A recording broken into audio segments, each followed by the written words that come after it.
আপনারা অনেকেই চিনে থাকবেন, দেখে থাকবেন, শাকিল আহমেদ দাদা প্রশান্ত বর্মন ভিডিওকে অ্যারেস্ট করিয়েছিল। ড্রিঙ্ক করে যাচ্ছে, এই সেই ভিডিও, প্রশান্ত বর্মন সেই ভিডিও, দুর্নীতিগ্রস্ত ড্রিঙ্ক করে যাচ্ছে মেহকি পাঞ্জাবের সামনে দিয়ে। এই যে ধাক্কা, এই যে দেখুন কিভাবে ধাক্কা মেরেছে গাড়ি, এই সাইডে দেখলে বুঝতে পারবেন। আপনি যখন দেখলেন, আপনি একটা ভিডিও, আপনি যখন দেখলেন, কিসের ফোন রাখবো, ফোন আর দেবেন না, ওই দিন শেষ দাদা, ওই দিন শেষ আর নেই। প্রশান্ত বর্মন যে গাড়িতে ছিল, ওই গাড়িটির থার গাড়ি ছিল, গাড়ির সামনে আমি স্কুটি লাগাই। কিন্তু থার গাড়ি দেখে ভয় হয়নি, যেটা ভীষণ বড় লোক বাড়ির কেউ একজন হবে? অবশ্যই থার গাড়ি মানে অবশ্যই একজন প্রভাবশালী হোক বা একজন বড় লোক মানুষ, তারা থার গাড়িতে কেউ সবাই চড়তে পারে না। প্রথমে এটুকু ভেবে প্রতিবাদ করেছিলাম যে আমার চোখের সামনে একটা অন্যায় হলো, হ্যাঁ, এই অন্যায় প্রতিবাদ করতে হবে, এইটুকু ভেবে প্রতিবাদ করেছিলাম। এই সাহসী এবং প্রতিবাদী সত্তার জন্য কখনো কোনো হেনস্থার শিকার হতে হয়? হ্যাঁ, অনেক সময় আমার নামে মিথ্যা মামলা আছে।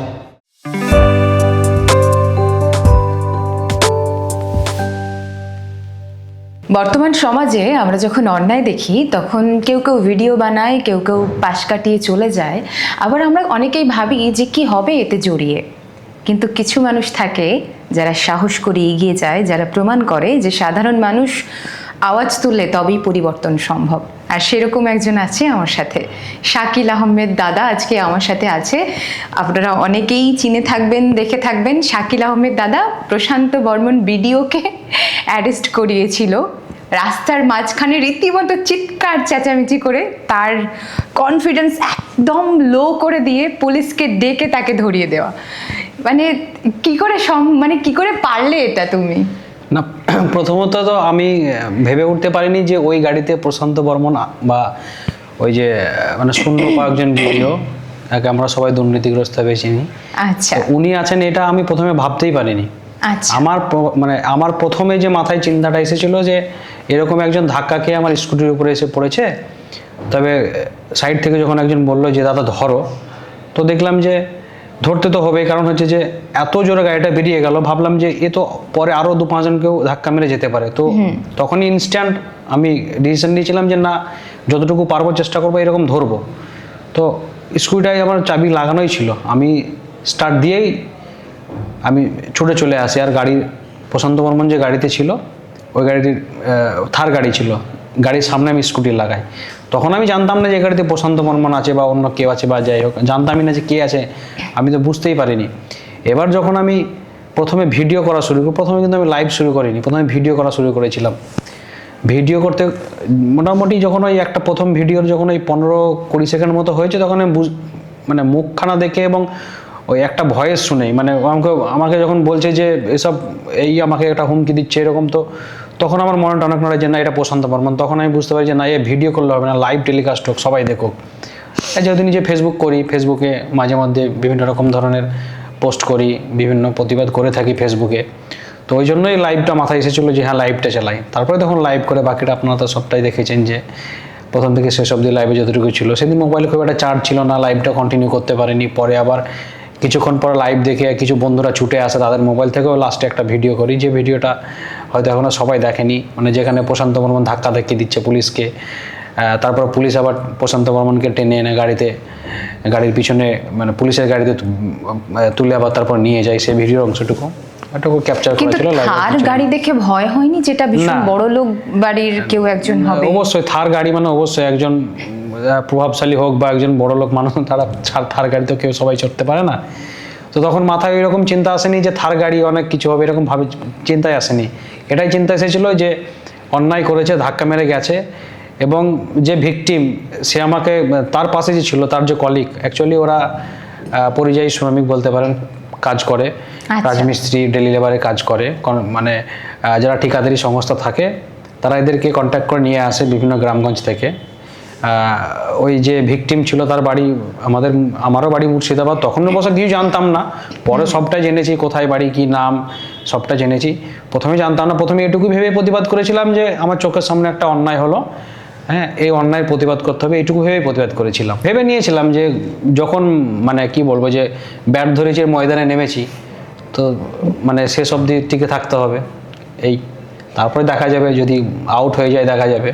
আউটের ভয় একটা ছিল একটা, যে এই ঘটনার পরে কোনো কিছু মানে প্রেশার কিছু এই ঘটনার পরে প্রেসার বলতে যে হ্যাঁ মানে এমনি সেভাবে কোনো প্রেসার আসেনি, তবে একটা কি যে আমার যারা শুভাকাঙ্ক্ষী, আমাকে যারা মানে সবসময় সাজেশন দেয়, পরামর্শ দেয়, তারা তো চাইবে সবসময় আমার ভালো কিছু হোক বা আমার ক্ষতি না হোক। তো সেই জায়গা থেকে একটা সাবধানতার মেসেজ আমার মোবাইলে প্রচুর আসছে, এখনও আসে।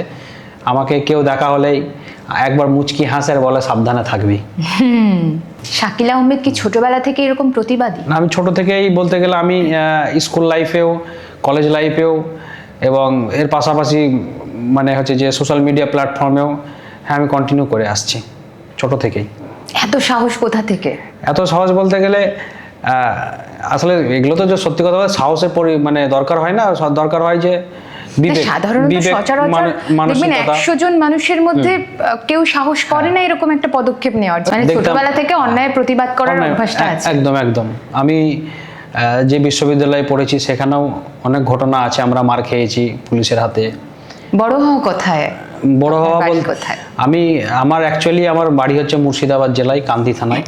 আচ্ছা। তো আমি মাধ্যমিক অবধি বাড়িতে পড়াশোনা করেছি। তারপরে মাধ্যমিকের পরে আমি একটা বেসরকারি স্কুলে ওখান থেকে উচ্চ মাধ্যমিক দিই। উচ্চ মাধ্যমিক দেওয়ার পরে আমি আলিয়া বিশ্ববিদ্যালয়ে গ্র্যাজুয়েশন এবং মাস্টার্স করি। আমার সাবজেক্ট ছিল জিওগ্রাফি। তারপরে একটা বেসরকারি কলেজ থেকে আমি বিএড কমপ্লিট করি। ইচ্ছে ছিল সাংবাদিকতা করার। আমি নিজেও লিখতে খুব পছন্দ করি, ভালোবাসি, লিখি। আমার নিজস্ব একটা নিউজ পোর্টাল রয়েছে। আমি মাঝে মাঝে যতটুকু পারি মানে নিজের একাই যতটুকু পারি ততটুকু আমি চেষ্টা করি। ওখানে কখনো পোস্ট করি, কখনো কিছু ভিডিও আপলোড দিই, কখনো কিছু ঘটনার আপলোড দিই। হয়তো সবসময় হয় না, তবে যতটুকু পারি নিজেই করি, চালিয়ে যাই এভাবেই। রাজনীতিতে কোনো যোগদান আছে? হ্যাঁ, রাজনীতিতে যোগদান ছিল। কলেজ লাইফে রাজনীতিতে যোগদান ছিল। অ্যাকচুয়ালি আমরা যে রাজনীতিটা করেছি কলেজ লাইফে, এখানে আমাদের মধ্যে কোনো ভেদাভেদ ছিল না। আমরা খুব মিলেমিশে ভালোবেসে রাজনীতি করেছি। কে লাল, কে হলুদ, কে সবুজ, এরকম আমাদের কোনো ব্যাপার ছিল না। আমাদের টার্গেট ছিল একটাই, ছাত্র স্বার্থে লড়াই করতে হবে। ইউনিভার্সিটিতে যখন পড়াশোনা করেছি তখন আমরা সব ইউনাইটেড ছিলাম। আমরা নিজেরা বুঝতে পারতাম না যে ও অমুক পছন্দ করে, ও ওই রং পছন্দ করে, সে এই রং পছন্দ করে। আমাদের এরকম কোনো ব্যাপার ছিল না। আমরা দিনের শেষে সব আমরা এক ছাতার তলায় বসে থাকতাম। আমরা একসঙ্গেই খাওয়া দাওয়া করেছি, একসঙ্গেই বেরিয়েছি। আবার কলেজে ক্যাম্পাসে গিয়ে হচ্ছে কি ওরা ওদের মতো আন্দোলন করেছে, আমরা আমাদের মতো আন্দোলন করেছি। অনেক সময় হয় না যে মতের মিল হয় না, তো হয় যে 2 বা 3টে গ্রুপ তৈরি হয়েছে, কিন্তু আবার দিনের শেষে আমরা এক হয়েছি। আমরা ছাত্র স্বার্থে চেষ্টা করেছি ম্যাক্সিমাম টাইম ছাত্র স্বার্থে লড়াই করার। আমি যখন একটা খুব মজার কথা বলি, যখন আমি ইউনিভার্সিটিতে মাস্টার্স, তখন আমার 10th সেমিস্টার।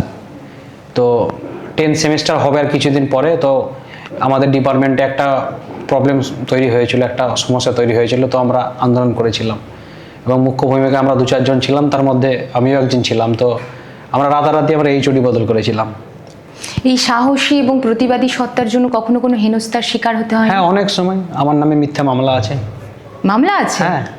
আচ্ছা, সেটা কি কলেজ লাইফে কলেজ লাইফে থাকাতে? শাকিল আহমেদ তো পুরোপুরি একদম নিম্ন মধ্যবিত্ত পরিবার থেকে উঠে আসে একটা ছেলে। একদম। আমি একদম নিম্ন মধ্যবিত্ত পরিবারের ছেলে। তার কারণ হচ্ছে আমরা মানে আমার বাবা 2005 সালে মারা গেছেন। আমার বাড়িতে দাদারা রয়েছেন। তো পড়াশোনা মানে আগে হয়তো ইচ্ছে ছিল যে আরও হয়তো ভালো জায়গায় পড়বো বা কিছু একটা ছিল। তো যদিও পড়েছি আফটার মাধ্যমিক, হচ্ছে মাধ্যমিকের আগেও হয়তো একটা ভালো জায়গায় হয়তো পড়ার একটা হয়তো সুযোগ হলেও হতে পারতো। কি মনে হয় যে সাধারণ মধ্যবিত্ত ঘরের ছেলে মেয়েদের কি সুযোগ একটু কম এই শিক্ষার দিক দিয়ে কিংবা উচ্চ পর্যায়ে পৌঁছানোর জন্য? না, সুযোগ কম নেই, আসলে গাইডেন্সের অভাব আছে। আমি যেটুকু মনে করি যে যদি পরিবার যেমনই হোক, নিম্নবিত্ত, মধ্যবিত্ত বা হচ্ছে যে খুব আর্থিকভাবে পিছিয়ে পড়া পরিবারও যদি হয়, গাইডেন্স যদি সঠিক পৌঁছায় এবং পরিবারের গার্জেন যদি ঠিকঠাক থাকে, তাহলে আমার মনে হয় না যে আর্থিক বিষয়টা পড়াশোনাটাকে থামিয়ে রাখতে বা দাবিয়ে রাখতে পারবে না। আমরা অনেককে দেখেছি যে একদম খুব অসহায়, আর্থিকভাবে পিছিয়ে পড়া পরিবার থেকে ভালো ভালো জায়গায় গেছেন, অনেকেই গেছেন, এখনও যাচ্ছেন। সেক্ষেত্রে তো গাইডেন্স দেওয়ার মতো মানুষের অভাব থাকে বেশিরভাগ ক্ষেত্রে, কারণ বাবা মায়েরা তো অতটা আপডেটেড হয় না। কিন্তু এখন তো সোশ্যাল মিডিয়ায় সব মানে ম্যাক্সিমাম মানুষ ইনভলভ, তো সবাই সেই সুযোগটা পেয়ে যাচ্ছে। ভালো, এটাই অনেকে হয়তো যে একটা হয়তো ভালো স্যারের হয়তো ক্লাস করবে হচ্ছে কি বাড়ি হচ্ছে কি খুব দূরে, মানে কলকাতা থেকে খুব দূরে, অনলাইনে পেয়ে যাচ্ছে, এটা তাদের একটা ভীষণ বড় সুবিধা। সবকিছুতে। এমনি স্বভাবগত দিক দিয়ে কি আপনার রাস্তাঘাটে এরকম বিপদ আপদ দেখলে দৌড়ে যাওয়ার অভ্যাস আছে? একদম, এ তো বটেই, কারণ আমি আমার জীবনে কলকাতাতে আছি 2012 থেকে আজ অবধি। তো অ্যাকচুয়ালি আমার তো গ্রামে বাড়ি, তো আমার গ্রামের অনেকেই জানে যে আমি একটু শহরের দিকে থাকি, পড়াশোনার জন্য এসেছি এখানে তো থাকি। তো বিভিন্ন সময় কি হয় যে এলাকা থেকে অনেক পেশেন্ট আসে কলকাতায় চিকিৎসার জন্য, অনেক সময় খুব এমার্জেন্সি পেশেন্ট আসে, তো তখন রাত্রে কখনো 2টো 1টা, হ্যাঁ, ভোরে সকালবেলায় ফোন আসে, ছুটে যাই, ফাঁকা থাকলে ছুটে যাই, অনেক সময় ফাঁকা না থাকলেও ছুটে যায়, কাজ বন্ধ করেও হয়তো ছুটে যাই, ছুটে গেছি, প্রচুর ফোন আসে, এখনও আসে। অনেক সময় যখন নিজে যেতে পারি না তখন পরিচিত কাউকে দেখি যে দিক থেকে সুবিধা হবে, কারণ আমার সার্কেলের মধ্যে যারা আছে আমার মানে ক্লাসমেট, আমার সিনিয়র দাদা বা জুনিয়র ভাই যারা, তারা কলকাতাতে মোটামুটি সব জায়গায় ছড়িয়ে ছিটিয়ে রয়েছে, তো সেই জন্য ওদেরকেও যোগাযোগে পাই, ওরাও পাশে থাকে। মানে আমি বলবো না যে আমি, মানে আমার জন্য সব কিছু, আমার সার্কেলটাও খুব ভালো, এবং সার্কেলে যারা যারা খুব হেল্পফুল, হেল্প করে। এই যে পড়াশোনার লাইফ, কলকাতাতে আছেন দীর্ঘদিন, এবং আপনি আপনার কথা অনুযায়ী আপনি কলেজ লাইফ থেকে রীতিমতো অন্যায়ের প্রতিবাদ করতে অভ্যস্ত। তো সেই জায়গা থেকে কখনো কি মনে হয়েছে যে সংখ্যালঘু বলে আমরা অনেকটাই পিছিয়ে, কিংবা আমরা সংখ্যালঘু বলে আমরা জনপ্রিয়তা পাই না? এই যে প্রশান্ত বর্মনের সাথে যে ঘটনাটা ঘটলো, 100 বার এটা আমি বলবো 100%। আমরা সংখ্যালঘু বলে আমরা পিছিয়ে বলবো না, আমাদেরকে পিছিয়ে রাখা হয়েছিল, বা পিছিয়ে রাখার একটা বড় চক্রান্ত বা পরিকল্পনা ছিল, বিগত সরকার যারা ছিল তারা এটা করেছে। কারণ আমি দেখেছি যে কিছুটা হলেও ছাত্র রাজনীতির সাথে যুক্ত ছিলাম, তো সেই জায়গায় দাঁড়িয়ে অবশ্যই সংখ্যালঘুদেরকে একটু মানে যে সকল প্রতিশ্রুতি দেওয়া হতো সেগুলো আসলেই সত্যিকারের ছিল না, এটাই বলতে চাই। না, একদমই না। সংখ্যালঘুদের পিছিয়ে রাখা সরকার পরিকল্পনাভাবে, মানে পরিকল্পনা মাফিক করেছে। সংখ্যালঘুর আদতে পিছিয়ে নেই, পিছিয়ে রাখা হয়েছে, এবং এটাই সবসময় সংখ্যালঘুদের উপর চাপিয়ে দেওয়া হয় যে সংখ্যালঘুরা পিছিয়ে।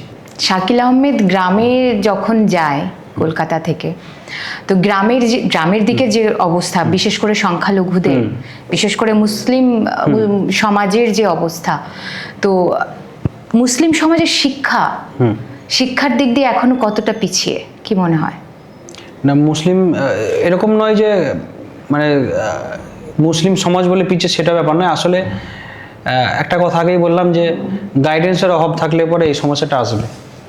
কথায় এমনিতে শোনা যায় না যে মুসলিম সমাজ এখনো শিক্ষার দিক থেকে অনেকটা পিছিয়ে? এগোচ্ছে অনেক এগোচ্ছে। অ্যাকচুয়ালি যদি সেই রকম সুযোগ সুবিধাটা দেওয়া হতো, বা সেই রকম যদি স্কোপ তৈরি করে দেওয়া হতো, তাহলে মনে হয় আরও এগিয়ে যেত। এগোচ্ছে, হয়তো আরও এগোতো। মানে দ্রুত গতিতে যে এগিয়ে যাওয়ার যে ব্যাপারটা ছিল, সেটি এই কিছু পরিকল্পনা, কিছু রাজনীতির কবলে পড়ে অনেকটাই ওরা থমকেছে বা স্লো হয়েছে। হ্যাঁ, তাছাড়া এখন তো চারিদিকে দেখলে আমরা দেখতে পাবো বিভিন্ন কলেজ, অফিস, হসপিটাল, সংখ্যালঘুদেরকে আমরা খুঁজে পাবো এখন, যেটা হয়তো বিগত দিনে খুঁজে পাওয়া যেত না। কিন্তু এই সংখ্যাটা আরো বেশি হতো, এবং কি বলবো যে আমাদেরকে ম্যাক্সিমাম সময় কি করা হয় যে মানে পিছিয়ে রাখা তো খুবই স্বাভাবিক, যে পিছিয়ে রাখা এটা পরিকল্পনা তো চক্রান্ত সবই আছে। পাশাপাশি আমাদের মনে একটা মানে ভেদাভেদ তৈরি করে দেওয়ার যে জায়গা, সেটা আমাদের মধ্যে অনেক বেশি পুশ করে দেওয়া হয়েছে। মানে এখন ম্যাক্সিমাম জায়গায় আমরা যদি যাই তো দেখা যায় যে কলকাতায় যে রুম রেন্ট নিতে গেলে একটা সমস্যা হয়। আমি নিজেও একটা রুম খুঁজছি, আমি নিজেও আজকেরই ভুক্তভোগী। রুম দেখে এসেছি, তারপরে সবকিছু ঠিকঠাক, পরে একটা সমস্যা হলো, তার কারণ নামটা যখন মুসলিম নাম দেখলে রুম রেন্ট দেওয়া হয় না। একদম দেওয়া হয় না বলবো না, অনেক ক্ষেত্রে অনেক জায়গায় এই সমস্যাটা আছে। আগে কম ছিল, এখন একটু হয়তো বেশি হয়েছে। হ্যাঁ, তো এটা আসলে কমবে নাকি বাড়বে, কি মনে হয়? আসলে এটা তো মানে কেউ কাউকে এভাবে জোর করে ফোর্সফুলি করতে পারে না। তো মানুষের বিবেক, মানসিকতা পরিবর্তন হওয়া দরকার আছে। আমাদেরও পরিবর্তন হওয়া দরকার আছে। অনেক ক্ষেত্রে, সব ক্ষেত্রে যে বলবো না যে আমরা 100% সঠিক, আমাদেরও অনেক ভুলভ্রান্তি রয়েছে। মুসলিম সমাজের যুবকদের দিনের জন্য শেষে- কিছু বলার? হ্যাঁ, আমার সংখ্যালঘু বা মুসলিম সমাজের যুবকদেরকে আমি একটাই কথা বলবো কি যে গাইডেন্স, বাড়িতে যারা ছোট বাচ্চা রয়েছে, যারা প্রাইমারি স্কুলে পড়াশোনা করছে বা ওই আপার প্রাইমারি বা হাই স্কুল বা কলেজে যারা পড়াশোনা করছে, আমার মনে একটাই কথা বলে যে তাদের যেটা ইচ্ছা, তারা যেদিকে পড়তে চায়, যেটা তাদের স্বপ্ন, সেখানে যেন বাধা না দেওয়া হয়। তারা তাদের ইচ্ছা মতো এগোয়। যদি কেউ খেলাধুলা ভালোবাসে, তার দিকটায় তাকে বেশি সাপোর্ট দেওয়া হোক। যদি কেউ আঁকতে, নাচ বা গান বা হচ্ছে যে কারো যদি ইন্টারেস্ট থাকে যে ডক্টর হবে, কেউ যে সায়েন্টিস্ট হবে, তাকে সেই দিকেই সাপোর্ট দেওয়া বেশি দরকার। এটা নয় কি যে আমার মন বলছে আমার ছেলেকে ডক্টর করবো মানে আমি সেই দিকে সাপোর্ট দেবো। হয় অনেক সময়, অনেক ক্ষেত্রে দেখি যে পরিবার, অনেক বাবা মা চায় যে আমার একটা ছেলেকে ডাক্তার বানাবো কি একটা মেয়েকে ইঞ্জিনিয়ার বানাবো কি, এই তো অনেক ক্ষেত্রে দেখি। তো এটা না হলেই আমার মনে হয় যে সবাইকে, ওই যে একটা সিনেমা ছিল না, তো ওইরকমভাবে সবাইকে নিজের এতে ছেড়ে দেওয়াই ভালো। আর প্রতিবাদ করা কতটা জরুরি? অবশ্যই প্রতিবাদ তো প্রত্যেককেই, যদি আমরা সবাই একটু একটু করে যদি এগিয়ে আসি, তবেই তো অন্যায়গুলো মুছে ফেলা যাবে, তবেই আমরা দুর্নীতি মুছে ফেলতে পারবো, তবে আমরা যে আমাদের সমাজকে এগিয়ে নিয়ে যেতে থমকে থাকা ডেভেলপমেন্ট, সেটাকে এগিয়ে নিয়ে যেতে পারবো। সবাইকে এগিয়ে আসতে হবে, মানে শুধু এই নয় যে শুধু যুবকরা এগিয়ে আসবে বা ছাত্ররা এগিয়ে আসবে বা শিক্ষকরা এগিয়ে আসবে না, সবাইকে এগিয়ে আসতে হবে। যে যতটুকু পারবে, যে যেখান থেকে দাঁড়িয়ে তার যতটুকু সম্ভব, সবাই যদি একটু করে এগিয়ে আসে, তা আমার মনে হয় যে সমাজ অবশ্যই অনেক আগে এগিয়ে যাবে এবং সমাজ আরও পরিষ্কার পরিচ্ছন্ন হবে। আমি শুনেছি শাকিল আহমেদ দাদা প্রতিবাদী যেরকম, সেরকম দয়ালু, মানে মানুষের পাশে খুব থাকে। হ্যাঁ, আমি তো সেরকম কোনো মানে গল্প একটু শুনি। হ্যাঁ, অবশ্যই। আমি এগুলো আসলে সোশ্যাল মিডিয়ায়, সত্যি কথা বলতে, কখনো কারো পাশে থাকলে সেভাবে আমি প্রকাশ করিনি কোনো দিনই। আর আজকে আপনি জানতে চাইলেন, তো অবশ্যই এরকম অনেক গল্প আছে। আমি ভাবছি কোনটা বলবো আর কোনটা রাখবো। যখন লকডাউন চলছিল, তখন ফেসবুকে তো আমার ফেসবুকে অনেকে পোস্ট দেখে, অনেকের সাথে ফেসবুকে এমনি যোগাযোগ হয়, ফোনেও কথা হয় নাম্বার নেওয়ার পরেও। তারপরে এমনি অনেক কিছু হয়তো সে ইনফরমেশান পাঠায় বা আমি পাঠাই বা আমার পোস্ট দেখে, তো সেই বেসিসে আমার সঙ্গে একজন পরিচয় হয়েছিল। ওনার বাড়ি মালদা জেলা। তো হঠাৎ করে একদিন আমাকে রাত্রেবেলায় মেসেঞ্জারে কল করেছে, দিয়ে আমাকে বলছে তুমি কলকাতায় আছো? তো আমি বললাম যে হ্যাঁ দাদা, কলকাতায় আছি। আমার থেকে সিনিয়র, উনি একজন স্কুল টিচার।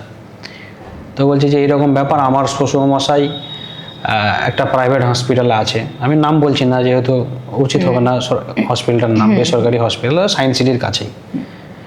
তো বলছে এরকম যে কিডনির সমস্যা নিয়ে ভর্তি হয়েছিল, তো লকডাউনের সময়, ওই জন্য ডাক্তারবাবুরা বলেছেন যে এখন তো একটু চাপের মধ্যে আছে সব কিছুই, সিস্টেমটা পুরো গভর্নমেন্ট থেকেও প্রচুর নিয়ম রেস্ট্রিকশন আছে, তো হয়তো ডিলে হবে ট্রিটমেন্টটা। তো ট্রিটমেন্ট শুরুই হয়নি, আর 3 দিনের মাথায় সেই পেশেন্টের বিল হয়ে দাঁড়িয়েছে গিয়ে আপনার প্রায় 1.5 লক্ষের উপরে। আচ্ছা। আর অ্যাকচুয়ালি ভর্তি হয়েছিল কিডনির সমস্যা নিয়ে, তারপরে দেখা যায় যে মানে কোভিড পজিটিভ, এরকম একটা ব্যাপার। তো যাই হোক, অ্যাকচুয়ালি যে সমস্যায় কলকাতা আছে সে সময় সেটা সম্বন্ধে কোনো ট্রিটমেন্ট নেই, কিন্তু এই কোভিড রিলেটেড ট্রিটমেন্ট নিয়ে ওরা একটা এই মিডল ক্লাস পরিবারের, তো হঠাৎ করে তারা জানতে পারে যে তাদের এরকম প্রায় 1.5 লক্ষ টাকার উপরে এরকম বিল হয়েছে। তা আমি তারপর আমাকে ফোনে যখন জিজ্ঞেস করলো যে এরকম ব্যাপার, তুমি গিয়ে একটু দেখো না, কথা বলো না। তো আমি বললাম যে এটা তো এইভাবে হবে না, এটা বেসরকারি হসপিটাল, এরা তো এদের কাজই হচ্ছে এরকম বড় করে বিল করা। তারপরে দেখলাম যে না, আবার ফোন করছে। তারপর আমি ওখান থেকে হসপিটালে চলে যাই। আমি যখন থাকতাম এইদিকে থাকতাম, চিংড়িঘাটা এইদিকে থাকতাম, তখন আমি চলে গেলাম সায়েন্স সিটির ওখানে পাশে হসপিটাল। তারপরে গিয়ে কথা বললাম, তো দেখলাম যে আমাকে অনেক কিছু শোনালো না। তারপরে আমাকে কোনো গুরুত্বই দিল না, পাত্তাই দিল না। আমি জানতে চাইলাম যে কী মেডিসিন আর হচ্ছে যে কি টেস্ট হয়েছে সেগুলো আমাকে দিন, তাহলে আমি দেখবো, বিলটা দেখবো। তো ওনারা আমাকে একটা টোটাল বিলের একটা অংশ দিলেন। তো আমি তো বুঝতে পারলাম যে কিছু একটা ব্যাপার আছে। তো আমি চলে গেলাম সোজা প্রগতি ময়দান থানা চলে গেলাম। প্রগতি ময়দান থানায় যখন ঢুকছি তখন ওখানকার যিনি ওসি ছিলেন খুব ভালো মানুষ, কিন্তু আমি প্রথমে বুঝতে পারিনি যে উনি ভালো মানুষ। প্রথমে আমি যখন থানার ভিতরে যখন ঢুকছি তখন আমাকে একটুখানি ভয় লেগেছিলো যে কি বলবে না বলবে। তো প্রথমে একটুখানি স্যার দেখলাম চিৎকার করে কথা বলছিল যে তোমরা না বুঝে কেন ভর্তি করো, জানো না সরকারি হাসপাতালে কেন যেতে পারো নি। আমি বললাম স্যার এগুলো ভুল হয়েছে, উপায় ছিল না, করে ফেলেছে। আসলে এরকম আমার তো খুব কাছে রিলেটিভও নয় স্যার, আমি একটা পরিচিত, তাই দেখলাম যে কোভিডের সময় সবাই বাড়ি থেকে বেরোতে পারছে না, আসতে পারছে না, তাই আমি দেখলাম এখানে আছি, এটা আমার ছুটে আসা দরকার, ওই জন্য এসেছি। আমাকে জিজ্ঞেস করলো কী করি না করি, হ্যাঁ তেনা সব কিছু আমি সব বললাম। তারপরে থানার ওসি স্যার ওখানে বসে আমাকে টেবিলে বসিয়েই ডিরেক্ট হসপিটালে ফোন করলো। হসপিটালে ফোন করার পর বললো যে ওই পেশেন্টের বিল চাই, পুরো বিল চাই। তারপরে 10 মিনিট না 15 মিনিট সময় দিয়েছিল, তারপর একটা বিল আসে। কিন্তু বিলে আমরা যেটা বললাম দেখলাম হ্যাঁ সেই অ্যামাউন্টই পাঠিয়েছেন। দিয়ে স্যার বলছে যে এই অ্যামাউন্টটি পাঠিয়েছে, তো কি করা যাবে, কি করতে হবে। তো আমরা বললাম যে স্যার আসলে ভর্তি হয়েছিল এই সমস্যা নিয়ে, কিন্তু এই ব্যাপার। তো এ বলছে যে তাহলে তোরা একটা কাজ কর, তোরা বাইরে গিয়ে দাঁড়া, আমি 5 মিনিট পর আমি আসছি। তো আমরা বাইরে গিয়ে দাঁড়ালাম, দেখি তো স্যার আমাদেরকে কিছু না বলে একটা বুলেট গাড়ি নিয়ে স্টার্ট করে চলে গেল, মানে হসপিটালের দিকে চলে গেল। আর হসপিটালটা প্রগতি ময়দান থানা থেকে খুবই কাছে, খুব মজার ব্যাপার আছে। এবার হসপিটালে চলে গেলেন, তারপরে 10 মিনিট পর আমাদেরকে ফোন আসছে, বলছে যে তোরা এখানে আয়। তো আমরা আবার হসপিটালে চলে গেলাম। আমরা ঢুকছি তো আমাদের পিছনে দেখছি একটা ওই পুলিশের যে গাড়িগুলো হয় না, যেগুলো ওই মানে আসামিদেরকে যেগুলো তোলাই, দেখছি আমাদের পিছনে একটা গাড়ি আসছে। আচ্ছা। দিয়ে তারপরে স্যার বলছে এখানে চুপচাপ দাঁড়িয়ে থাক, পেশেন্ট বের করে দেবো, নিয়ে চলে যাবে, 1 টাকাও দিতে হবে না। আমি বলি না স্যার টাকা দেবো, বলে না 1 টাকাও দিতে হবে না। ওরা কীভাবে কী করে দাঁড়া দেখছি। স্যার খুব রেগে গেলো। স্যার বলছে এদের ব্যাপারে আমার কাছে অনেক ইনফরমেশান আছে, এটা কী করে না করে, তোরা যা বলেছিস তোরা খারাপ কিছু বলিসনি। ভালো লাগলো শুনে স্যারের কথা। তারপরে দেখলাম হসপিটালের সমস্ত স্টাফ, তারপরে যারা আর কি ওই ম্যানেজমেন্টে থাকে, দেখলাম সব বাইরে চলে এসছে। আর থানার ওসি স্যারকে স্যার করছে সবাই, মানে স্যারকে মানে সব মানে পিছিয়ে ধরেছে স্যারের সব। স্যার বলছে তুই কী করবি, একটা উবের বুক কর, একটা গাড়ি বুক কর, পেশেন্টকে চাপা দিয়ে বাড়ি চলে যা। কিন্তু আমরা ওই মানসিকতায় ছিলাম না যে বিল না দিয়ে যাবো, এরকম ছিলাম না। আমরা এরকম মানসিকতায় ছিলাম যে না বিলটা দিতে হবে, কিন্তু এরকম একটা অযৌক্তিক বিল আমরা দেবো না। দিয়ে আবার ওই ম্যানেজমেন্টে যারা ছিল তারা আবার আমাদেরকে রিকোয়েস্ট করে ভিতরে নিয়ে গেল। নিয়ে গিয়ে যাওয়ার পরে দেখলাম যে ওটা ওই 40,000 টাকার মতো দাঁড়ালো, যেটা 1.5 লক্ষ টাকার উপরে বিল করেছিল। দিয়ে স্যার বলছে আমি নিজে গাড়ি ভাড়া করে দিচ্ছি, তো তোকে পয়সা দিতে হবে না। ওসি স্যার, আমি নামটা আমি ভুলে গেছি, আমি ফেসবুকে ওনার সম্বন্ধে লিখেওছিলাম, এই ঘটনাটা আমি ফেসবুকে লিখেছি, ফেসবুকে লেখা আছে, আমি ওনাকে ধন্যবাদ জানিয়েছি।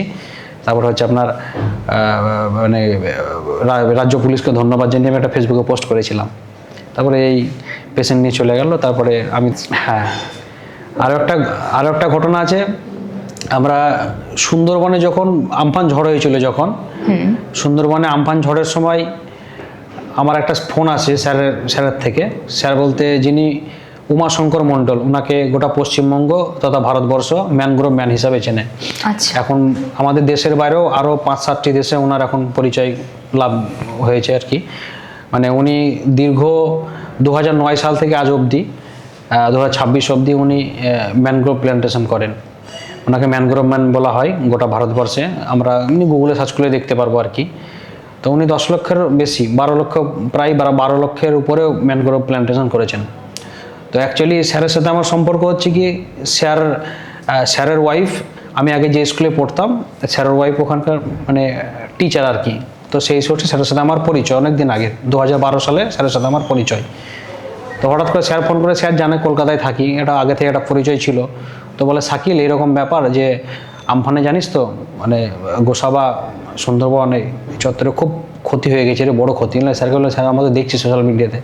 তো বলছে যে কালকে 2-3টে টিম কালকে যাবে, ওরা কিছু ত্রাণ সংগ্রহ করেছে বুঝলি। তো আর এরকম যদি কিছু টিম হতো তাহলে খুব ভালো হতো। আর যারা যাবে তাদের আমি লঞ্চের ব্যবস্থা, খাওয়ার ব্যবস্থা আমি সব করে ফেলবো। হ্যাঁ, এরকম যদি কিছু টিম হয় যারা যা পারবে, কেউ 10 জনের 10টা পরিবারের জন্য, কেউ 20টা পরিবারের জন্য, যে যেমন পারবে। তো এরকম অনেক সার্কেল পরিচয় আছে, দেখ না কথা বলে। তো আমি চেষ্টা করলাম, আমি অনেককে যোগাযোগ করলাম, বাট ওই পরিস্থিতিতে এরকম কাউকে পেলাম না যে স্বতঃস্ফূর্তের সাথে বলছে যে হ্যাঁ ঠিক আছে চলো কালকেই বা পরশুদিন চলো আমরা বেরিয়ে যাই, এরকম পেলাম না। তো স্যারকে বললাম দেখছি স্যার। তো নিজে খারাপ লাগছিল যে কি করব, স্যারকে তো বললাম। তারপরে মন খারাপ হলো খুব, যে এরকম আর্থিক অবস্থাও তেমন নেই যে আমরা এখান থেকে এখনই বা কালকে সকালবেলায় আমরা এখান থেকে একটা খাদ্য সামগ্রী বা আরও যারা ত্রাণ সামগ্রী যা কিছু হয় আর কি, মানে চাল ডাল একটু বিস্কুট ডিম চিনি চা করে এরকম করে তো নিয়ে যাব। তো মন খারাপ। তো আমরা আরও, আমি বলবো না, আমি একা বলবো না, এটা অবশ্যই আমরা টিম ওয়ার্ক করেছি। আমার সাথে আরও দুজন বন্ধু খুব পজিটিভলি ছিল, তার সাথেও আরও একজন ছিল। তো আমরা চারজন অ্যাকচুয়ালি আমরা গেছিলাম আর কি সেই দিন। তারপর একটা মুদির দোকানে এলাম, আমরা যেখানে থাকতাম রেন্টে ভাড়ায়, ওখানে শুভ বলে একটা নাম দাদাকে বললাম এরকম ব্যাপার যে দাদা আমরা কিছু তোমার কাছ থেকে ধারে কিছু মাল নিব, পরে পয়সা দেবো বা আস্তে আস্তে দেবো। তুমি জিজ্ঞেস করলে কী ব্যাপার কি, তো বললাম। তো ওখানে যখন দাদার সাথে এরকম কথা বলছি, এরকম 100টা প্যাকেট করবো, 2.5 কেজি চাল, 500 মসুর ডাল, একটা সরিষার তেলের বোতল, তো পাশ থেকে একটা দাদা, জানি না, আমি চিনি না দাদাকে, নামও জানি না এখনো। তো দাদা বলছে, আমার কথা শুনতে শুনতে বলছে, একটা কাজ করো, তোমরা যত প্যাকেট খাবার বানাবে তত প্যাকেট আমি একটা করে মেরি বিস্কুটের প্যাকেট দেবো। আচ্ছা। হ্যাঁ, দোকানে যখন কনভারসেশন চলছে, তো খুব ভালো হলো, দাদা দিল। তো সুবেদা বললো ঠিক আছে বেশ, আমি তাহলে এটা অ্যাড করে দেবো, বিস্কুটের দামটা কেটে নেবো, বিস্কুটটা যেটা দেবো। তারপর তো আমরা মোটামুটি ঘরে সব নিয়ে চলে এলাম, মানে তৎক্ষণাৎ ঘরে নিয়ে চলে এলাম। নিয়ে আসার পরে প্যাকেটিং করে তারপর দিন তখন সকালে বেরোলাম। তো এটা আমার মনে হয় যে এটা একটা বিরাট বড় অভিজ্ঞতা, মানে চাইলে বা চেষ্টা করলে সব হয়। তো সেদিন আমাদের পকেট ছিল শূন্য, আমরা শূন্য পকেটেও আমরা সাহস করেছিলাম, আমরা চেষ্টা করেছিলাম। হ্যাঁ, তারপর আমরা তখন সুন্দরবনের আমরা অবধি পৌঁছাই, ক্যানিং থেকে আমরা হচ্ছে যে গদখালি ঘাট। তারপরে ওখানে আমাদের যে স্যার উমাশঙ্কর মণ্ডল স্যার, উনি একটা লঞ্চ উনি পাঠিয়েছিলেন। তারপরে আমরা ওখানে ওঠার পরে আমাদেরকে কিছু লোকেশন দেওয়া হয়েছিল, কারণ তার আগের দিন কিছু জায়গায় ত্রাণ সামগ্রী পৌঁছানো হয়েছিল। তো যেগুলো পৌঁছানো হয়নি সেই সব লোকেশনগুলো আমাদেরকে দেয়, এবং যারা ছিল বাকি যারা দাদারা ছিল ওখানে, সুন্দরবনের লোকাল কিছু দাদা ছিল, তারা সেরকম জায়গা করে আমাদেরকে নিয়ে যায়, তারপর আমরা সেখান থেকে ডিস্ট্রিবিউট করে আসি। এটা আমার খুব ভালো লেগেছিল, মানে মনে হয়নি যে মানে একটা টাকা ধার করলাম বা একটা দিয়ে একটা কিছু করলাম। পরে এত আনন্দ হয়েছিল যে খুব ভালো লেগেছিল যে না, এইভাবেও কিছু করা যায়, ইচ্ছা থাকলে মানুষের পাশে থেকে উপকার করেও শান্তি পাওয়া যায়। একদম আসলে মানে শাকিলদা কিন্তু হয়তো কোনো সুপার হিরো নয়, সেলিব্রিটিও নয়, কিন্তু শাকিলদা প্রমাণ করেছেন যে একজন সাধারণ নাগরিকের ছোট্ট সচেতন একটা পদক্ষেপ কিন্তু অনেক কিছু পরিবর্তন করে দিতে পারে। আর এমনিতেই সাধারণ মানুষ যখন দেখবেন অন্যায় দেখেও নীরব থাকা বন্ধ করে দেবে, সেদিন থেকে কিন্তু সমাজ আরও সুন্দর হয়ে উঠবে। আর শাকিলদা সেটাই বলতে চেয়েছেন, সেটাই করেছেন বরাবর ওনার কলেজ লাইফ থেকেও। এই কারণেই শাকিলদাকে আজকে আমার কথাতে ডাকা। আসলে আমার কথাতে এমন মানুষদের কথা আমরা তুলে ধরতে চাই যারা আসলেই রিয়েল হিরো, যারা আসলেই সমাজের জন্য অবদান রাখার চেষ্টা করেন। অন্তত শাকিলদাকে অনেক অনেক ধন্যবাদ আমার কথায় আসার জন্য। আপনাকে অনেক ধন্যবাদ। ভালো থাকুন, সাহসী থাকুন, প্রতিবাদী থাকুন, সুস্থ থাকুন। আপনার জন্য অনেক অনেক শুভকামনা। Thank you. আর আমরা এরকম মানুষদেরই আমাদের কথায় আমন্ত্রণ জানাই, সেই কারণেই শাকিলদাকে আজকে এখানে ডাকা। উনি এসেছেন, ওনাকে অনেক অনেক ধন্যবাদ। আর উনি এরকম সাহসী থাকুন, প্রতিবাদী থাকুন, আর ভালো থাকুন, সুস্থ থাকুন, শুভকামনা ওনার জন্য। আপনিও চাইলে আসতে পারেন আমার কথায় নিজের কথা শোনানোর জন্য। আমি সানায় শুনবো আপনার কথা। আসুন কথা বলি।